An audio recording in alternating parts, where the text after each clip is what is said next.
Graduands, guests and colleagues, my name is Susie Braithwaite and I'm delighted to welcome you to graduation. I have just a few announcements to make before we begin so that you can relax and enjoy the ceremony. Graduands, an easy job to start with. Please check that your seat number matches the number on your ticket because you'll be called to the stage in that order. If you discover they don't match, then our team of stewards can help you to locate the correct seat. At the appropriate time, you will be invited by the stewards to stand and to make your way to the foot of these stairs, ready to head up the stairs and across the stage. All very straightforward, but there are two things that make for a seamless ceremony. Firstly, as soon as the person ahead of you begins to cross the stage, please make sure you make your way to the top of the stairs. Please don't wait till they've crossed the stage before you're ready to start. Secondly, don't let excitement and pride overwhelm you so much that you forget to pick up your degree parchment after you've crossed the stage. If you do, don't worry, you will still have graduated. But please don't try to go back because you'll collide with someone coming the other way. Instead, please visit the graduate information desk in the information centre, which is where you collected your gown and tickets, 30 minutes after the ceremony, where you can pick up your parchment. At the end of the ceremony, graduates are asked to process out from the hall, directed by the stewards. Family and friends, the stewards will show you to the exits once the graduates have left the hall. If the fire alarm should sound at any point, please remain in your seats. Instructions will be given and we will escort you to the nearest exit. As graduates, you will join an international community of over 123,000 York alumni in 183 countries across the world. The York Alumni Association organises many events, networks and services designed to help you make connections with alumni across the world and to boost your career prospects. So please visit the Alumni Association stand and photo booth in the exhibition centre where you can pick up your graduation gift to welcome you to the Alumni Association. As you get your first job or take up further study or training, please remember to keep us in touch with what you're doing.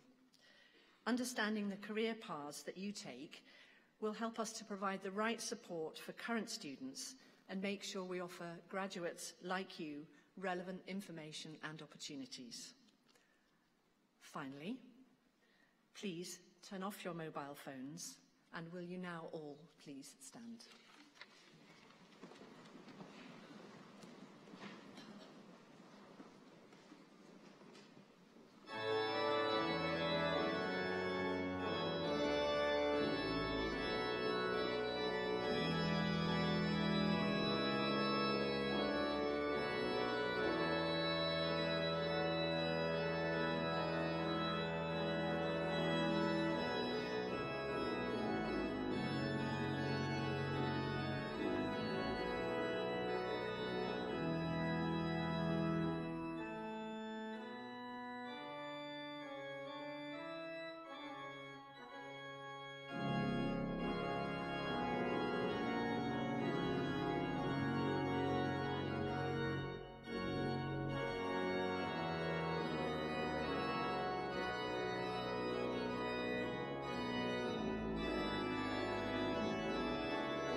Ladies and gentlemen, very warm welcome to the University on this fantastic day.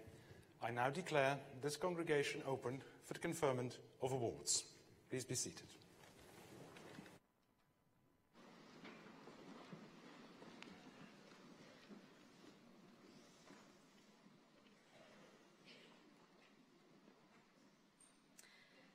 Vice-Chancellor, it is a great honour and a privilege to introduce our honorary graduand, Sasha Romanovic. Sasha is a UK CEO of the accountancy firm Grant Thornton. Across her career, her achievements have worked towards modernising work practices, enhancing diversity within her sector, and enabling her employees to reach their full potential.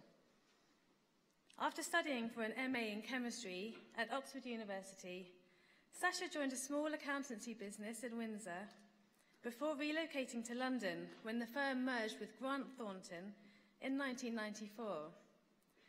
On her return from a year's sabbatical in India, she was made a partner in 2001 and led the company's audit and tax practice in the capital. In 2008, Sasha joined Grant Thornton's National Leadership Board with specific responsibility for people and culture, overseeing the development of the UK workforce of more than 4,500 employees.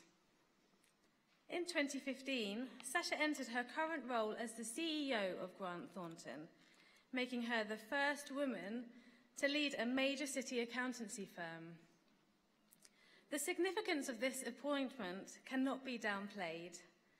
As the first female boss of a major city accountancy firm, she has made a meaningful dent in the enduring glass ceiling right across the financial services sector. Through her hard work and dedication, Sasha is an inspiration to young people and an example within her industry of what can be accomplished. But Sasha's contributions reach beyond her own personal achievements. On her appointment as CEO, Sasha took the unprecedented step of capping her own salary at 20 times the firm's average wage, in comparison to the 149 times the average CEO of a FTSE 100 company. She implemented a John Lewis-style profit-sharing scheme where all of her 4,500 employees of Grant Thornton, rather than the original recipients of the senior staff, received a share of the profits. These immediate actions on becoming the CEO have revealed her as a uniquely progressive force in an industry where corruption and avarice are too often at work. Sasha's far-reaching work has been globally recognised. In 2009, she was awarded the Women in the City Women of Achievement Award and named Jaguar Woman of the Year.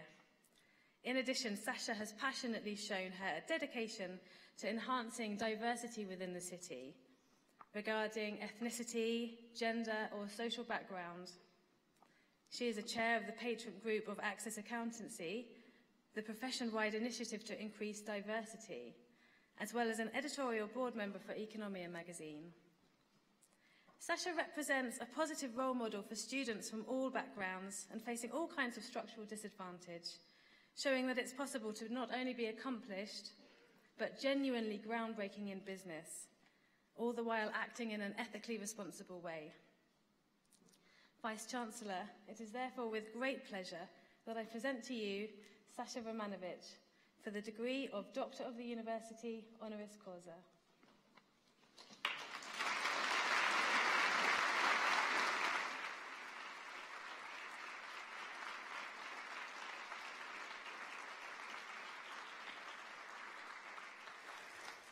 Through the power invested in me by the University of York, I confer upon you the degree of Doctor of the University Honoris Causa. Well done.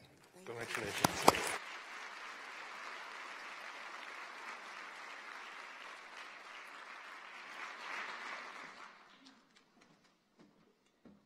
I don't know if you ever find yourself in situations where you hear people saying things about you and you think, I'm going to be found out in a moment. It's certainly how I feel standing before you all today.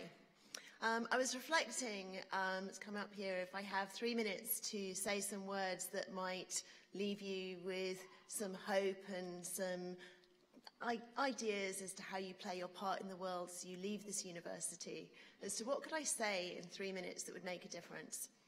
And I thought I'd focus on just 3 things in 3 minutes.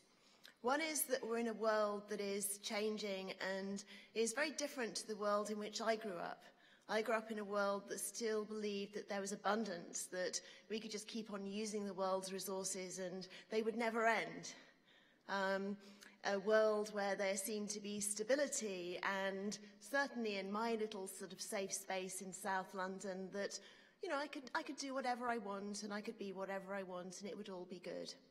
And yet today we're in a world where we're reaching the limits of the sustainable resources on our planet, where we have over 68 million people displaced from their country through no choice of their own, 68 million people, more than outside any world conflict.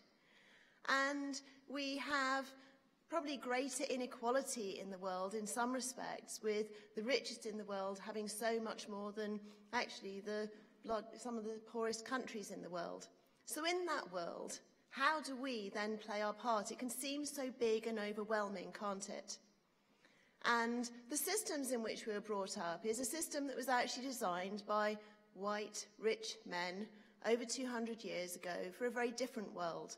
A system where, to win, you were self-interested, you were short-term, competition was good, fight each other for getting a bit more for yourself, and a hierarchy where a few at the top could tell you what to do and everyone else did their thing.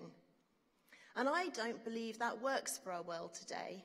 I believe that today, to solve the challenges, it needs all of us to actually shape a world that we are proud to pass to our children. A world where instead of self-interest, it's shared purpose of a shared future we want to create together. Instead of competition, it's actually about collaboration, how we can work together to make the best and really face the challenges that we have in the world, do something that actually matters. And instead of hierarchy, it's about the power of community, the power of each voice bringing their unique voice to actually make a difference in the world. And if we actually think about a different way in which we tackle the problems in the world, it actually has a personal call to action for each of us. Of how am I going to spend the time on this planet? How am I going to spend the time on this planet? Am I going to spend it on things that matter? And I'm very inspired by the Japanese principle of ikigai. It's getting a bit of currency at the moment, and I'm sure the Japanese in the room will tell me I've said that completely wrong, and if anyone can teach me the proper pronunciation later, I will be very, very grateful. But it actually asks us to look in the world and say, what is our reason for being? What is our reason for being in the world? A combination of what do I love doing? What am I great at doing? What does the world need? And what can I be paid for? Now, I remember when I left university, what could I be paid for was my number one thing that I was starting off with. And a bit of what did I love doing. But I would say to you all that the quicker that you can find the part that you want to play in the world, how you want to make a difference to the future of the world that we have, in a way that redefines how we operate in the world to create a system that works for today, that's what will make a difference. So we have big challenges. We can change the system, and the agency of each of us to make a difference is the bit that I wish for you, because if you can find that place for yourself in the world, we will create a future that we are proud to hand over to our children. So thank you for the honour today. I hope those words maybe give you something to think about, and really enjoy your day. It's a wonderful privilege to have education that we do, and sometimes I feel mine was wasted on me when I was young, and I only now appreciate it. Now I'm getting quite a bit older, so thank you.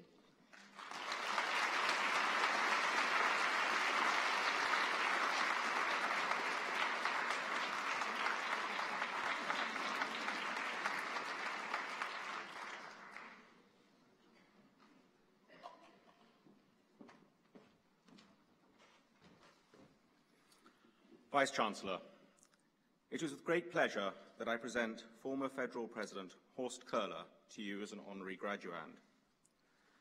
President Köhler has had a remarkable life, one that began in adversity. He was born in Poland in 1943, his parents having been relocated there by the Nazis. At the end of the war, the family fled from the advancing Soviet troops and settled near Leipzig in eastern Germany. In 1953, shortly before the popular uprising against the German Democratic Republic, the Curlers managed to flee to the Federal Republic of Germany via West Berlin. For 4 years, they lived in refugee camps before finally, in 1957, finding a new home in the Swabian city of Ludwigsburg. And for those of you who are not economists and therefore struggle with maths, that means for effectively 14 years, President Curler was a refugee. Following service in the German Armed Forces, President Curler studied at the University of Tübingen, where he went on to do a PhD and to teach. He then joined the civil service, serving in both Schleswig-Holstein and in federal ministries in Bonn. Following the fall of the Berlin Wall, he negotiated both the German-German monetary union and the withdrawal of Soviet troops from East Germany. Closer to home, or at least to current British politics, he was also Germany's chief negotiator at the Maastricht Treaty on Economic and Monetary Union. In 1998, President Curler took up the challenging role of President of the European Bank for Reconstruction and Development in London. 2 years later, he was appointed as the new Managing Director of the International Monetary Fund, a position he held until 2004.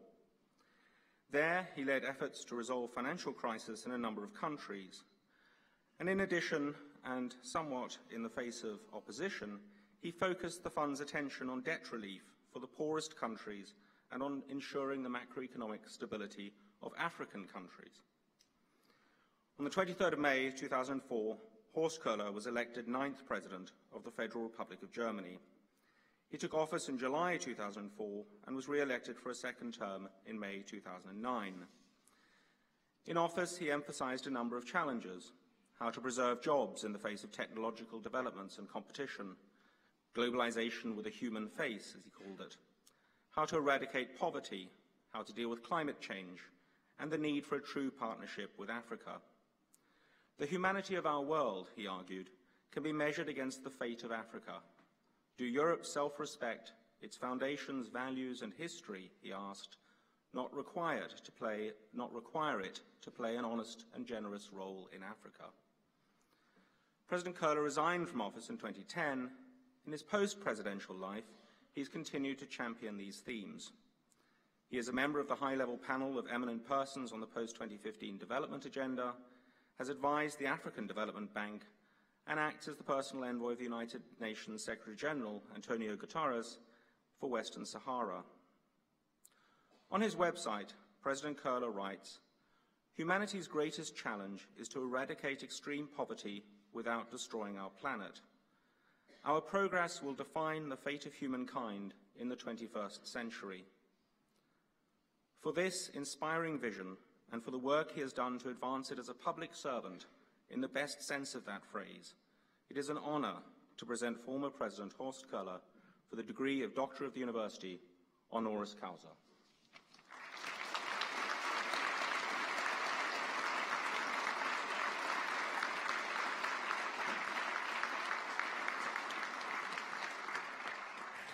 Through the power vested in me by the University of York, I confer upon you the award of Doctor of the University, honoris causa. Congratulations.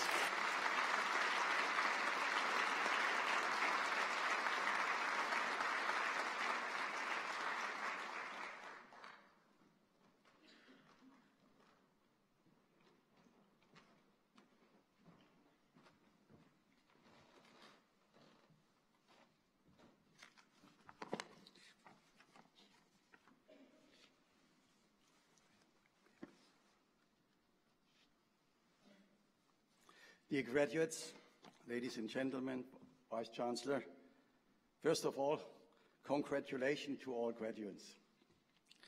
As opposed to me, you actually had to work hard for the degree you received today. I would like to thank the Vice Chancellor and the University of York, especially the Faculty of Social Science, for this great honor. Thank you, Professor Matrebas, for the kind words about me.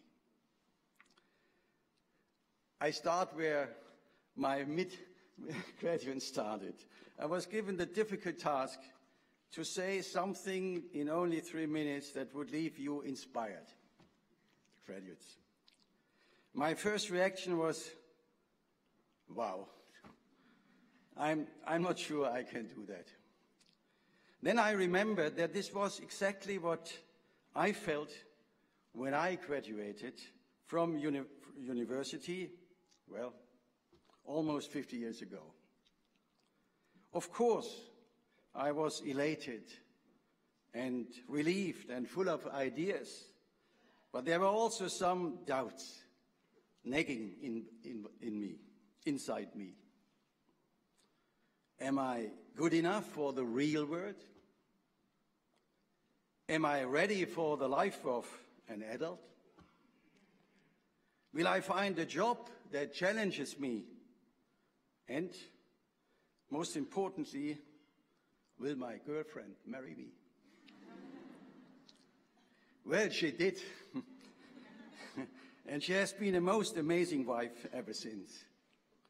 Also, I did find jobs that were exciting and challenging, and I got opportunities to serve my country and the international community in ways I would have never dreamed of, indeed. One of the most important things I learned in those 5 decades after graduation, it's okay to have doubts. Doubts about yourself and doubts about what's happening around you.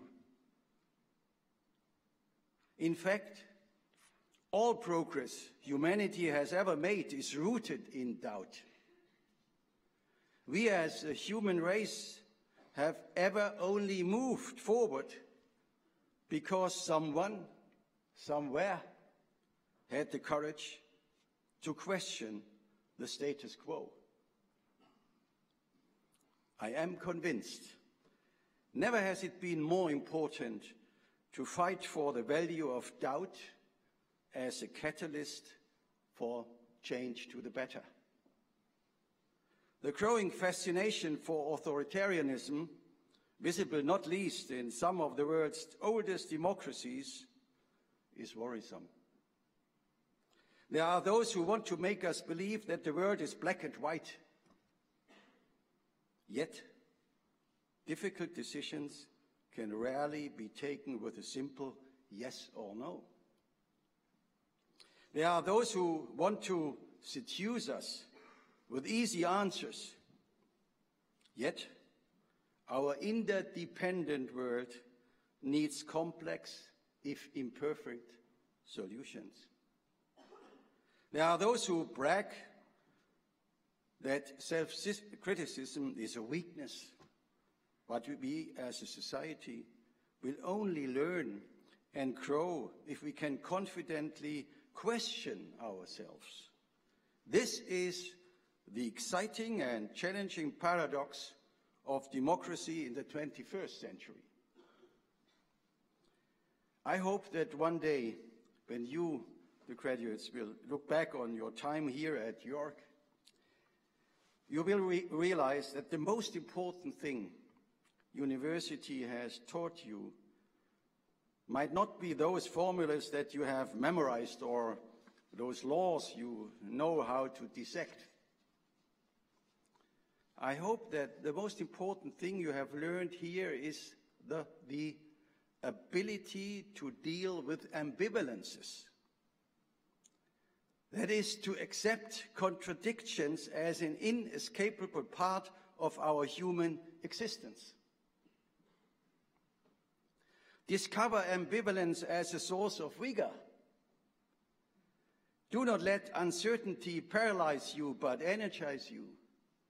For all the great things that you have learned in the past years, be driven not by what you know, but also by what you don't know.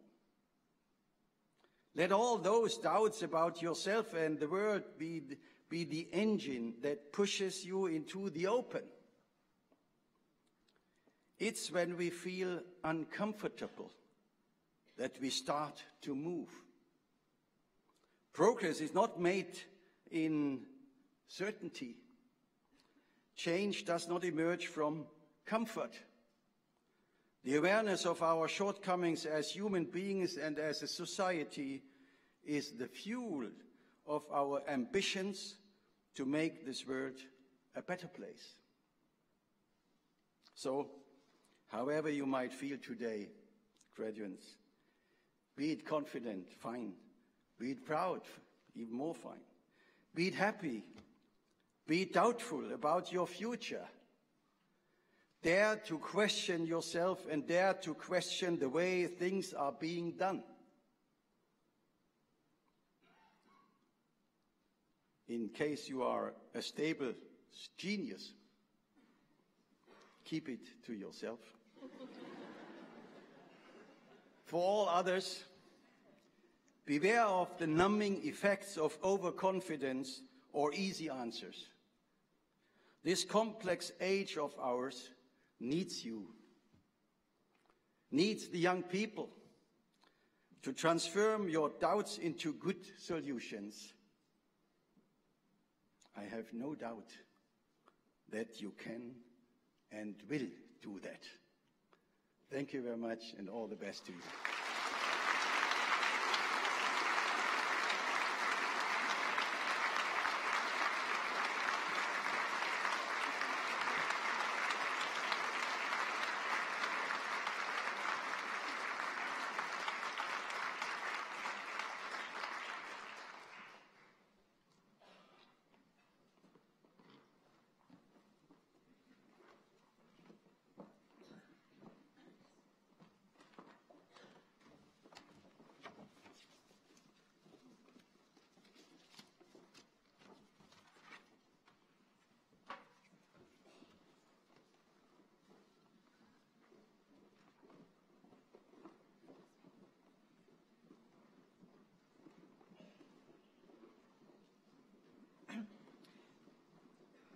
Vice-Chancellor, I have the honour to present the following candidates for the degree of Doctor of Philosophy in Economics for Research in Extended-Term Structure Models of Commodity Futures, Hai-Chung Shu.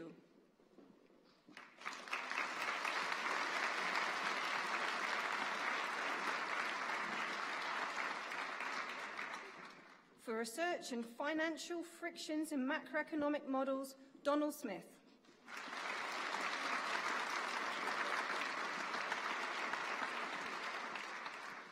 For Research in Economic Analysis of Horse Racing Betting Markets, Chu Zhong.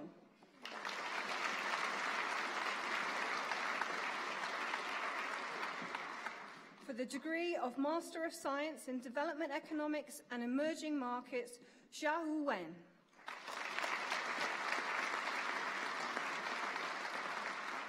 Chen Xizhong.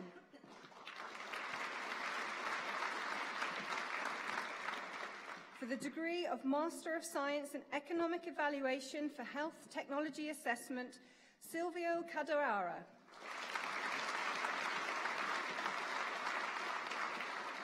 Denise Gourang-Liogo. Anne-Pierre Pica-Hubner. Nelson Teich. For the degree of Master of Science in Economics, Dong An. Martina Bianco. Nicola Guy. Gavin Hassel. Sheena Saudarhan. Grace Stamati. For the degree of Master of Science in Economics and Finance, Phil Clark. Xia Jin.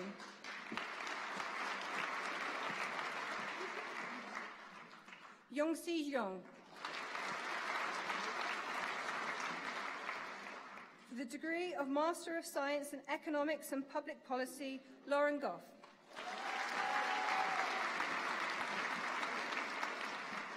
Wu-Ting Huang.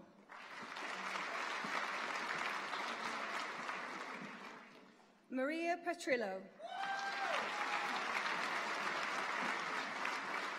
Chu Yin Shu. For the degree of Master of Science in Finance, Florina Bacali. Sir Chi Bao. Tobias Buller. Chu Xing Chai.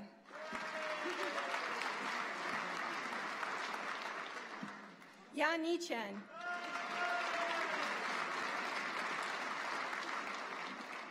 Shou Chan Gu.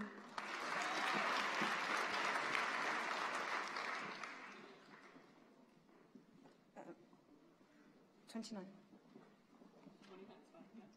Xingzi He.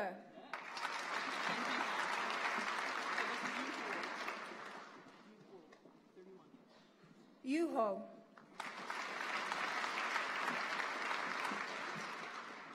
James Humpish. Yiwen Li. Ujie Li. Xu Yilo. Peng Fei Tian. Li Fiu Tian. Xinjie Shuao.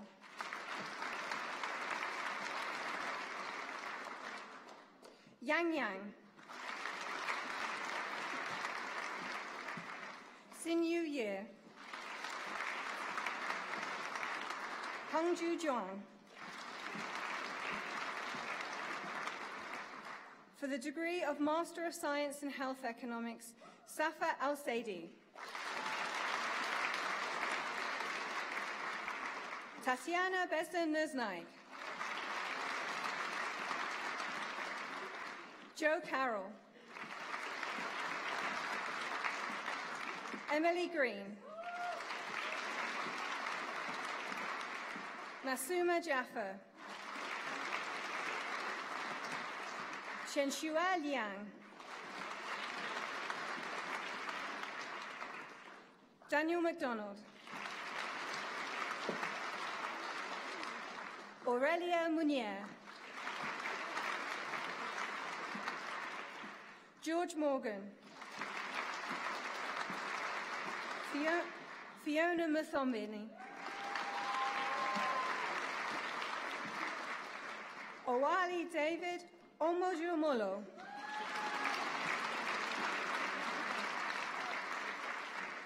Dikishanta Rana. Kiva Rice. Laura Rosso. Alicia Sale. Yang Shen. Ellen Shield. Giovanni Tramonti. For the degree of Master of Science in Project Analysis, Finance and Investment, Go Yang Chen.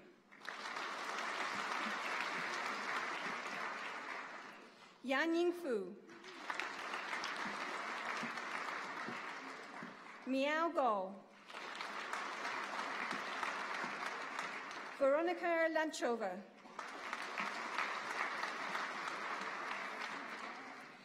Si Yi Li. Meng Meng Ye.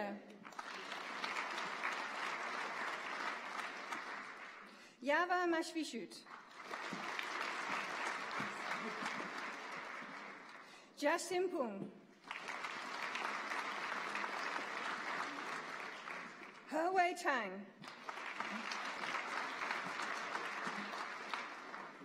Jack Thompson. Wu Ying Wang. Hao Yong. Chu Wen Yong. Yue Zhao. No Jangu.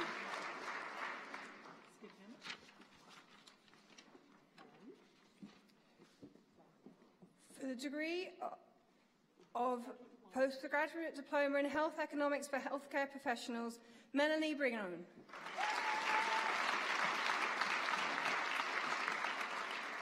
For the degree of Bachelor of Science in Economics, Janvi Devalika.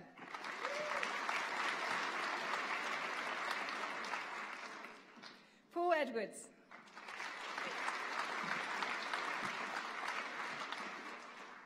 Sarah Fender.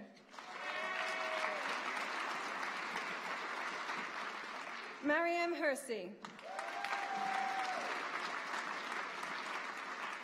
Peter Jordan. Maria Kuma.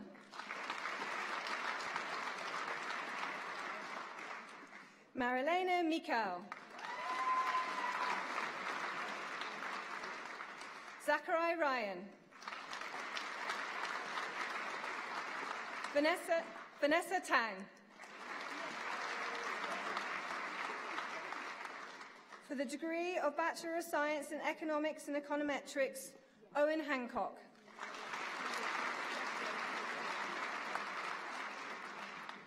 For the degree of Bachelor of Science in Economics and Finance, Kieran Poulas.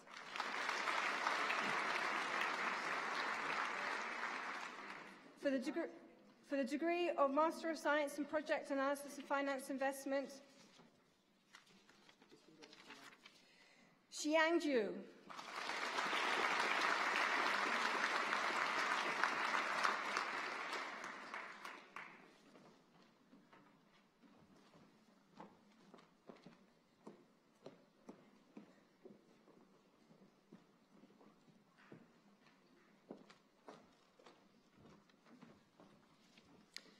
Ladies and gentlemen, Ensemble E Anonyme will perform Never Weather Beaten Sail by Dr. Richard Shepherd, followed by I Got Rhythm, arranged by Christopher Clapham.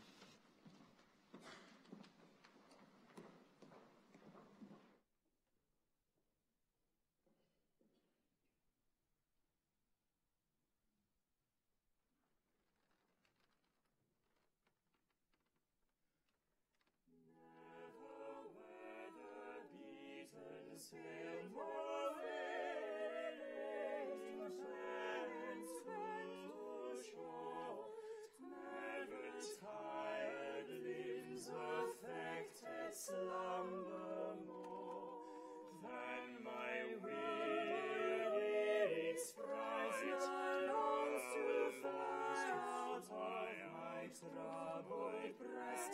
Oh, come quickly, sweetest Lord, and take my soul, take my soul to rest. Ever blooming are the joys of earth, of anti-paradise. Cold age depths not, no vapor dims our eyes. Glory there the sun outshines, whose beams the blessed only see. Oh, come quickly, oh, come quickly, glorious Lord, and raise my sprite to thee.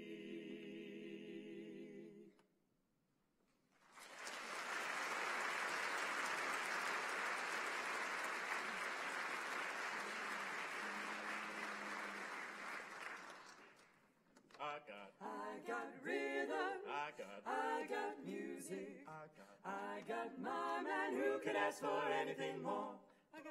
I got daisies in green pastures, I got my man who could ask for anything more.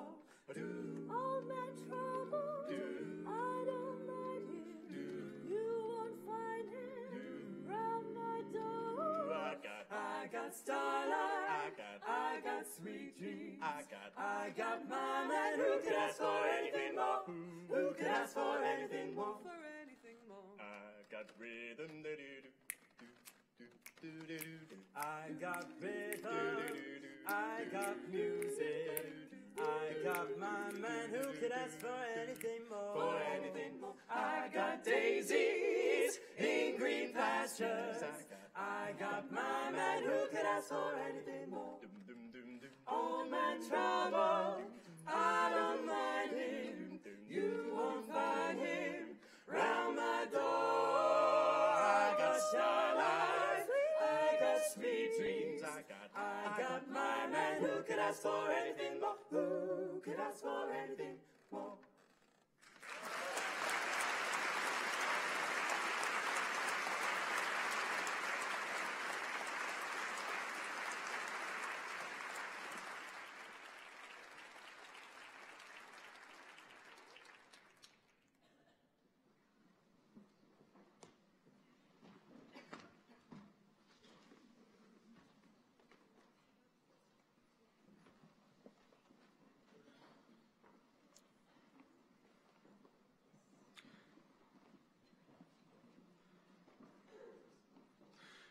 Vice-Chancellor, I have the honour to present the following candidates for the degree of Doctor of Philosophy in Mathematics. For research in metric and analytic number theory, Skye Brewer.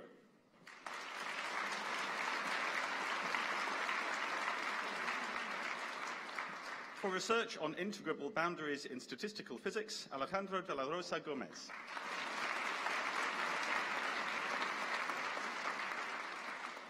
For research in analytic number theory, Jose Guns.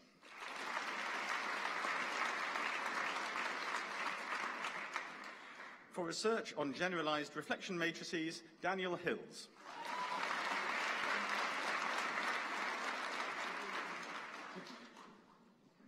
For research on stochastic partial differential equations in Banach spaces, Taifun Kok.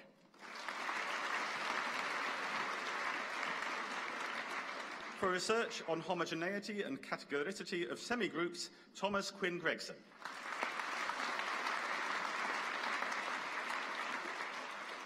For research in Diophantine approximation on affine subspaces, Fabian Zeus.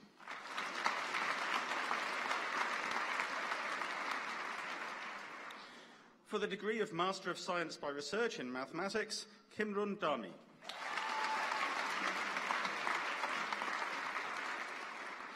For the degree of Master of Science in Financial Engineering, Anqi Jiang.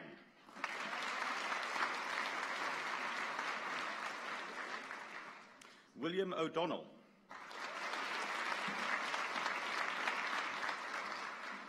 Tian Wang.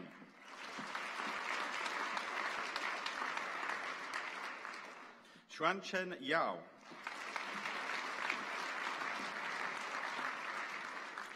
For the degree of Master of Science in Mathematical Finance, Yusuf Al-Shafi.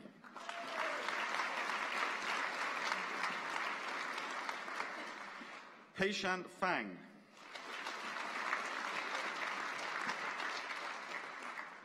Alvaro Guinea. Min Lin. Andrew Rushby. Hui Wang. Siqi Zhao.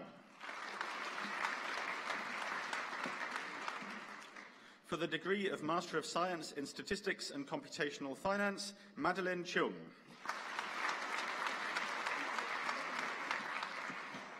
Guo Wei.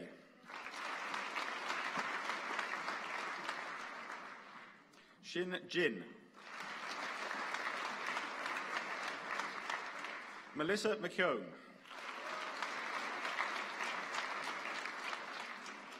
Tom Siddle.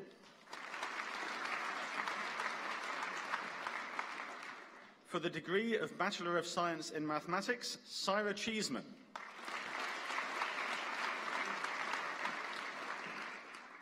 Daniel Hardy. Matthew Tomlin.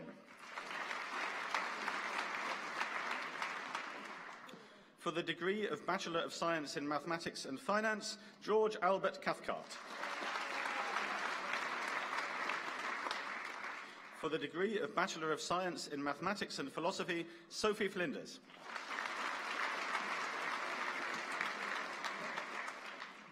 Naomi Limage. Edward Richards.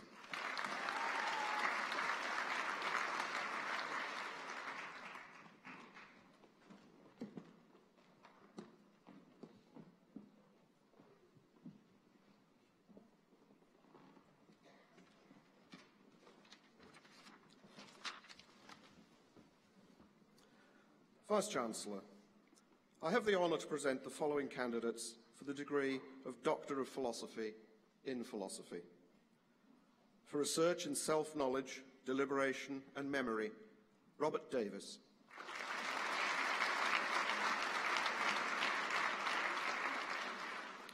For research in application and ontology in mathematics, David Price.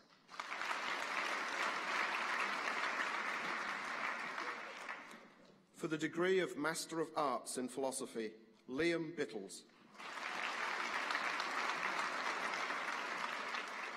Matthew Broom. Michael Brown. Beth Faraday.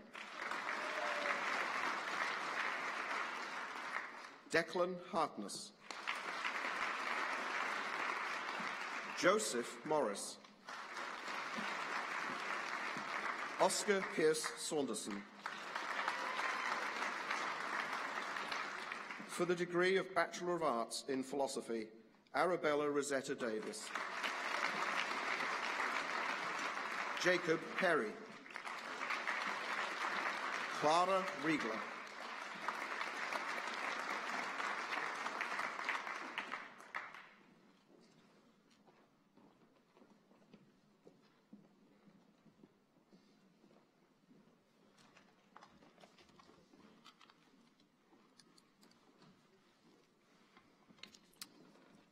Vice-Chancellor, I have the honour to present the following candidates for the degree of Doctor of Philosophy in Politics.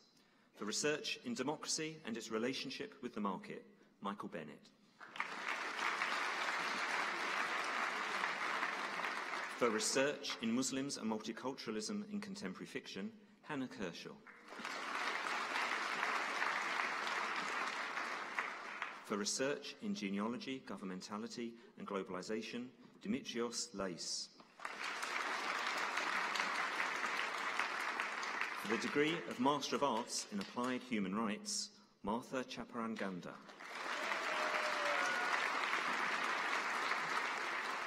Luthien Costello-Sayer. Rebecca Danistan. Hannah Dwyer-Smith.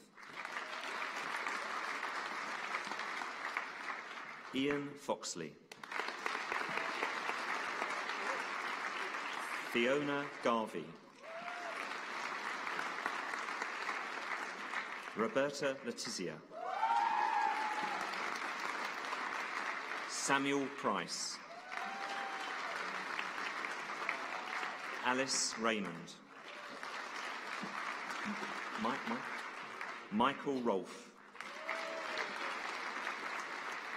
Thomas Welsh. For the degree of Master of Arts in Conflict, Governance and Development, Daniel Barwick.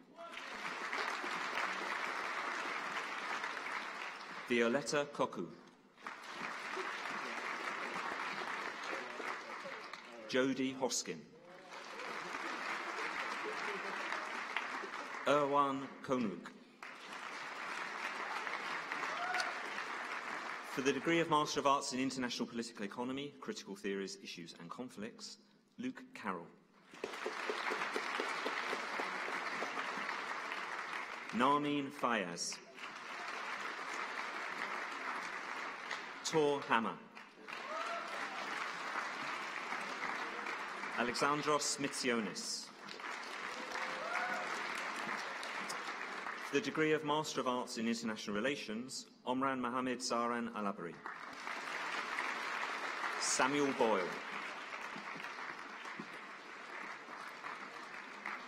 Kritanai Chutimotawin. Megan Stagman.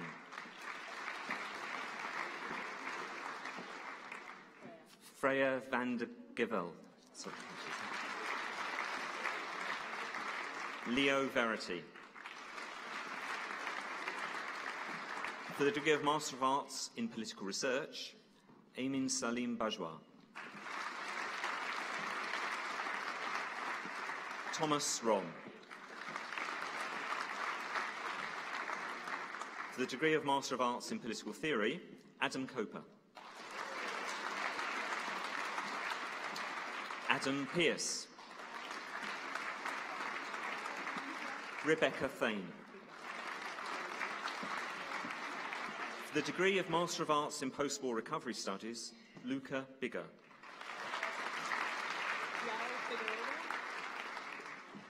João Figueiredo.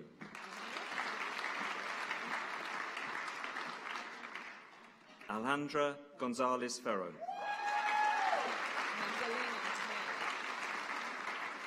Magdalena Marlesh.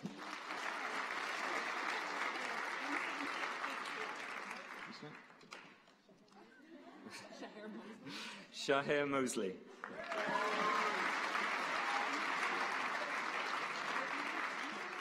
Abed Mubayed Badawi. Megumi Otsu. Lena Safi. Nicholas Webster. For the degree of Master of Arts in Public Administration and Public Policy, Imogen Barnes.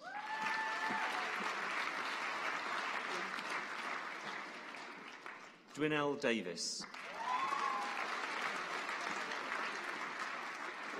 Christopher Nelson. Ahmed Shabayek. Danielle Watkins. Luke Williams.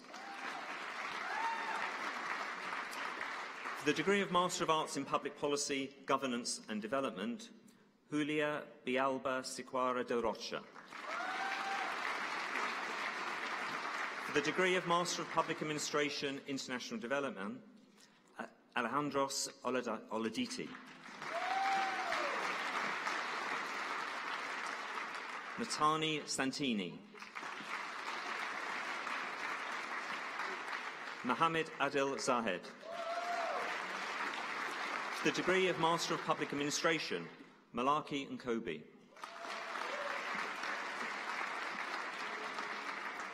June San Yu.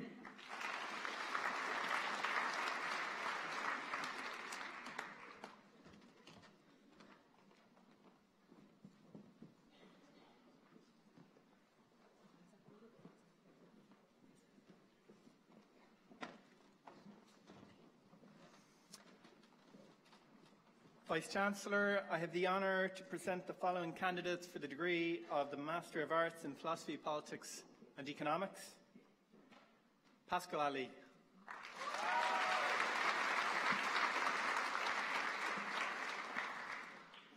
James Candlin.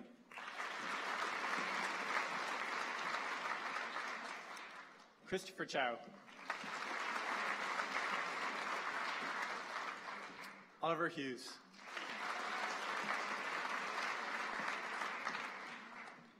Mehdi Mokrini.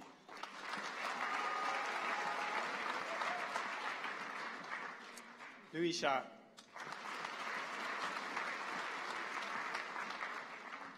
Lisa Stodger.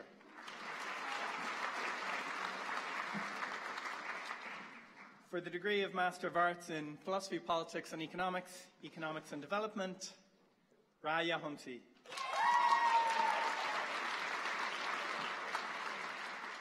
Yating Su. For the degree of Master of Arts in Philosophy, Politics and Economics, Economics and Philosophy, Kui Kian.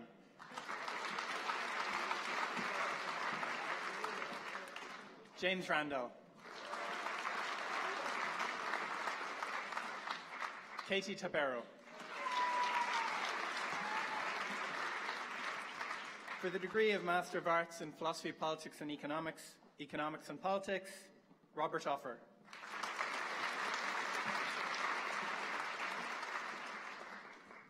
For the degree of Master of Arts in Philosophy, Politics and Economics, Political Economy, Shakil Ahmad.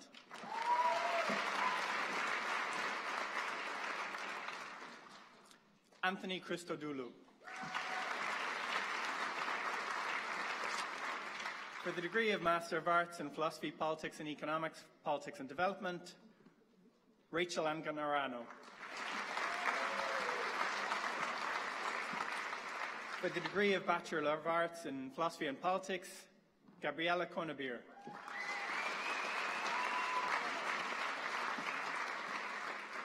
For the degree of Bachelor of Arts in Philosophy, Politics and Economics, Max Flynn.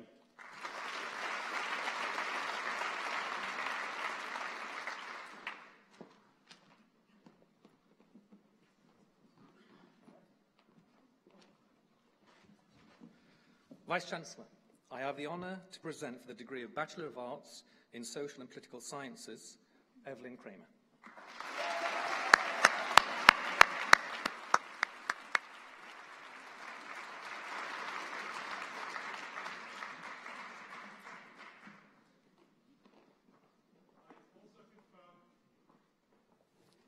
I also confer awards upon those graduates who have elected to receive their degrees in absentia.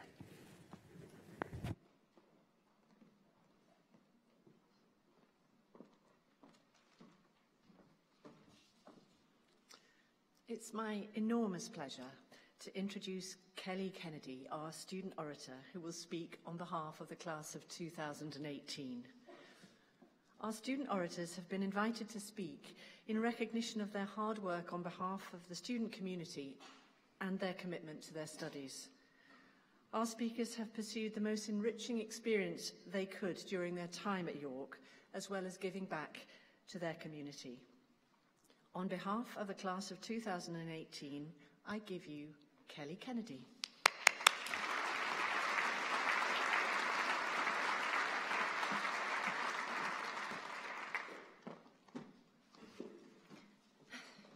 First and foremost, congratulations to all of the graduates here today. As we can all attest to, achieving a degree is no easy feat, and the completion of our degrees calls for celebration. Although I might not actually be graduating until tomorrow, I'm honored that you all have allowed me here to celebrate here with you today. Now that the modules are completed, the dissertations are graded, and the final course marks have been awarded, can we truly appreciate our time here at the University of York? York's distinguished reputation as a Russell Group institution and as a well-respected hub for research translated into a superb quality of education that we received.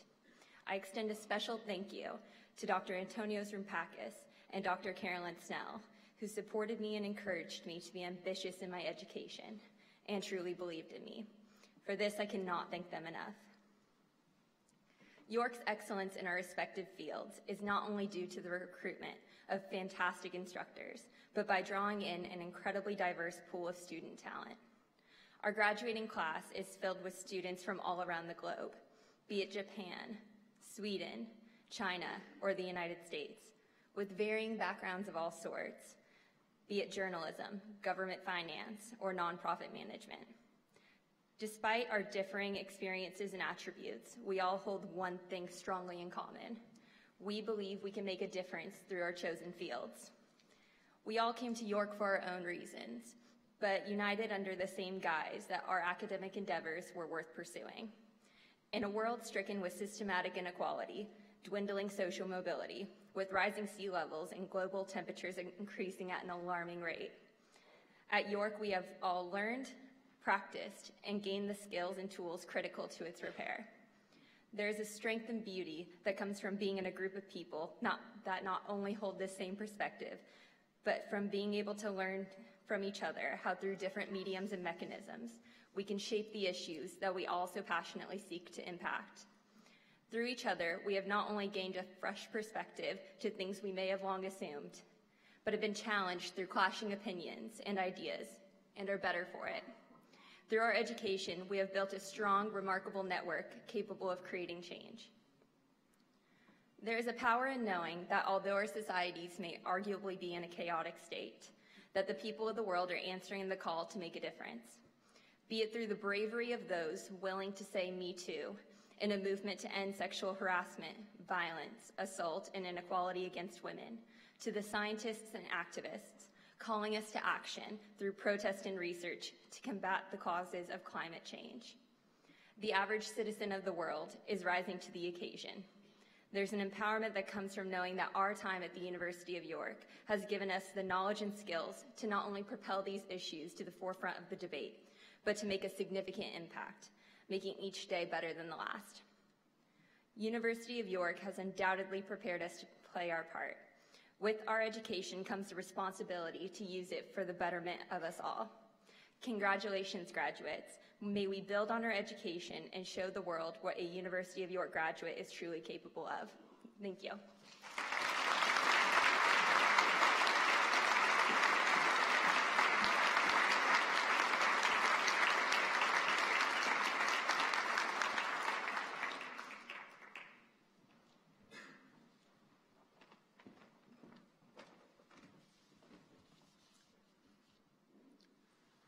Once again, welcome to the university for this ceremony and celebration. Today, we celebrate the result of your very hard work. You have earned a degree from a world-renowned university. You've become part of the worldwide family of York graduates. And I've had the privilege, the great privilege, of being the first person to congratulate each one of you as you walked across the stage and turned into a graduate. And I want to be the first person too to tell you how proud the university is of you, and I'm sure your supporters and your family and friends think so too. It has been our privilege to contribute to your education. And in that education lies the real value of your time here. And as you all know, in recent years, the public discourse around higher education has increasingly been about universities as drivers of economic growth and around the role of higher education in producing a highly skilled and highly productive workforce. And I don't doubt that such utilitarian thinking about education is somewhat important. I also think that we shouldn't lose sight of the much wider relevance of education for society, and particularly of higher education. Education is a common good. It's a good that benefits all of us in ways that may be perhaps quite difficult to measure, difficult to quantify, but that are still, in my view, very, very important.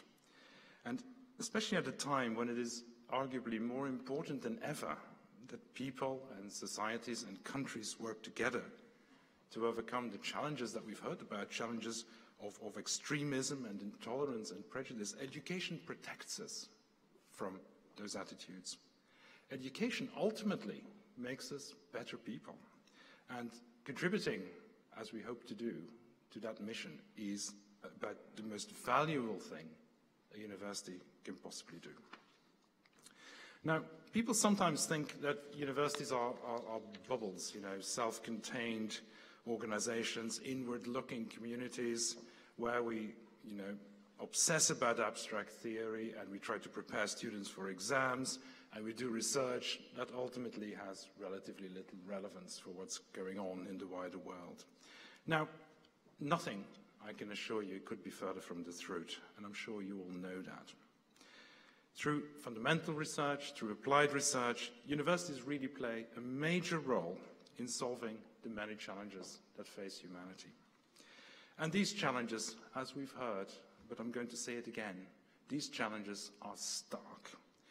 Global inequality keeps growing, and the gap between the richest and the poorest is now higher than it's ever been. Climate change threatens our ability to produce enough food and clean water for the world's growing population.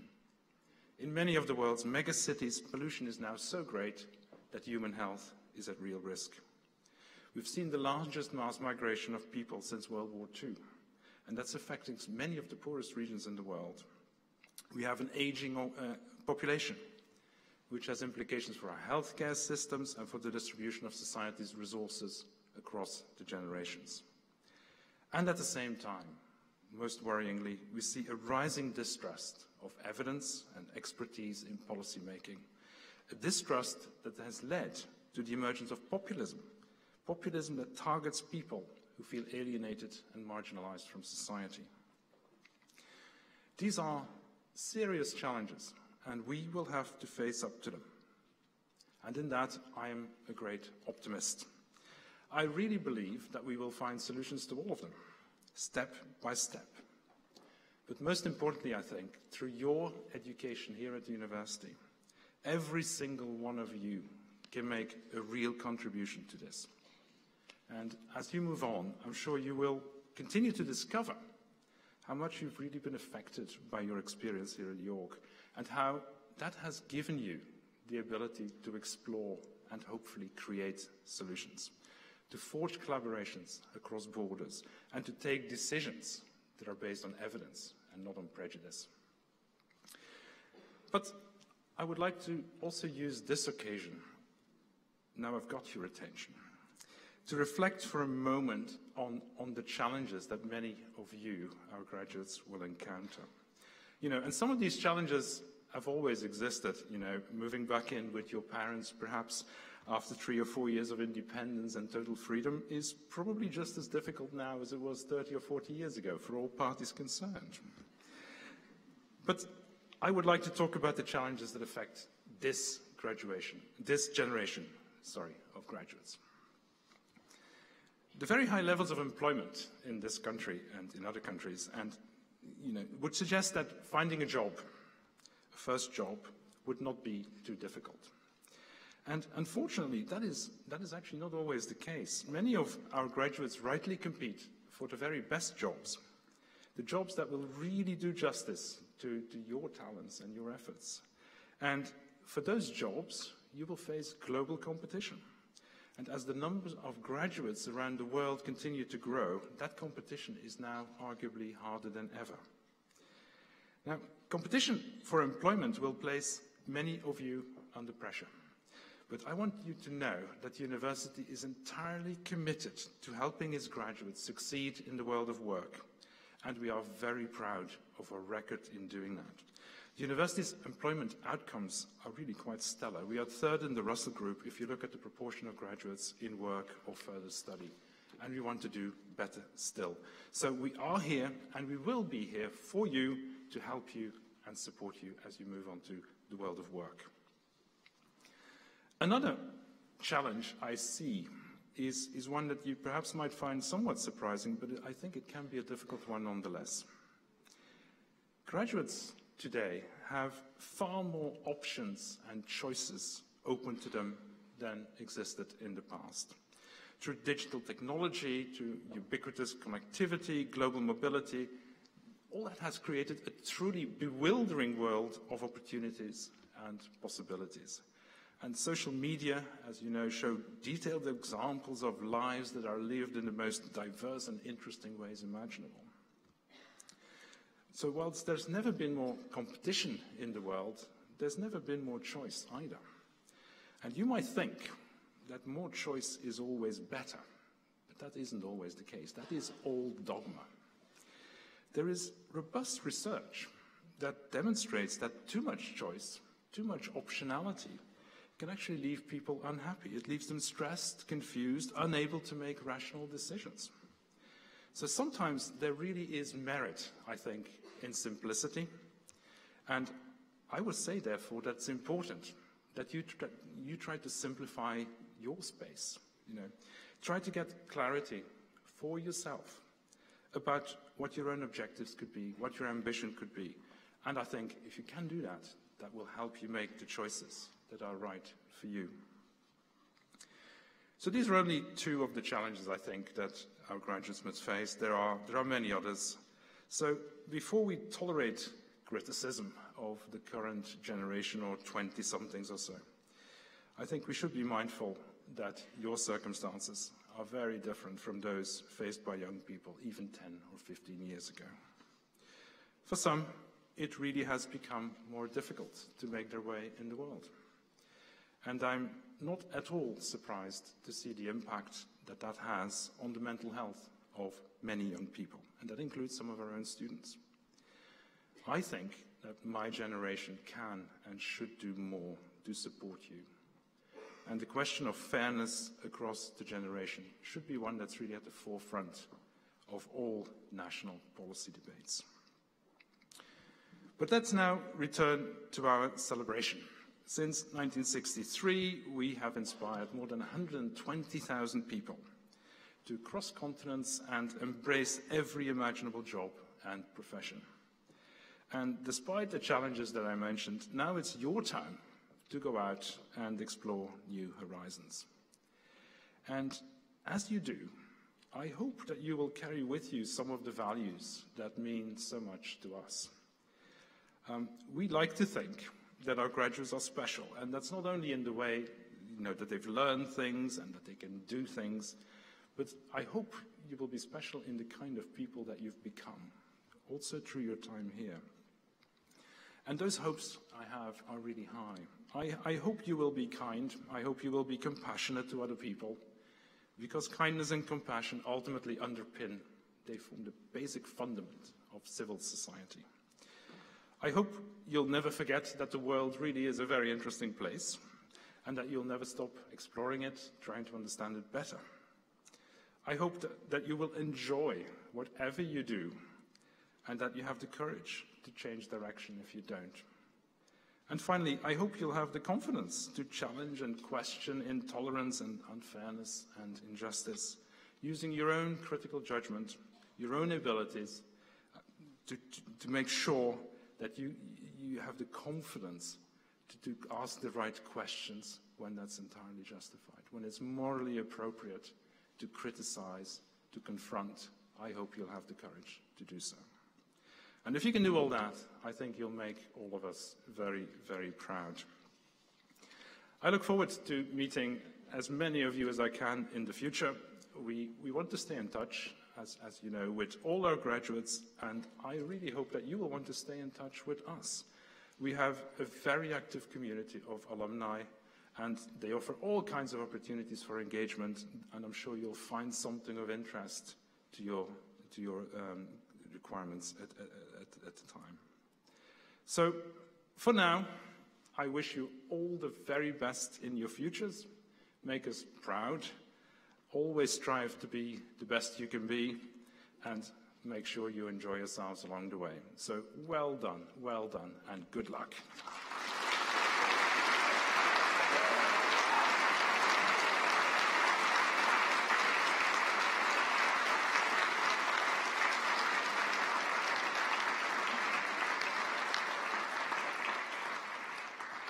May I now please invite all our guests, not the graduates, only the guests, to stand, please.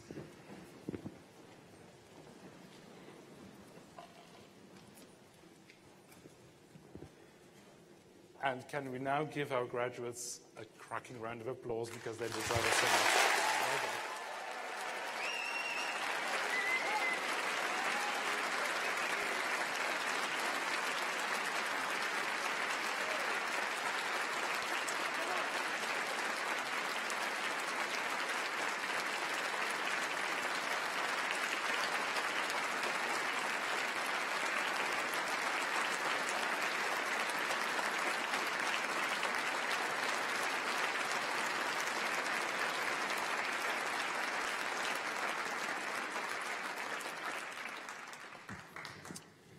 Graduates, please stand.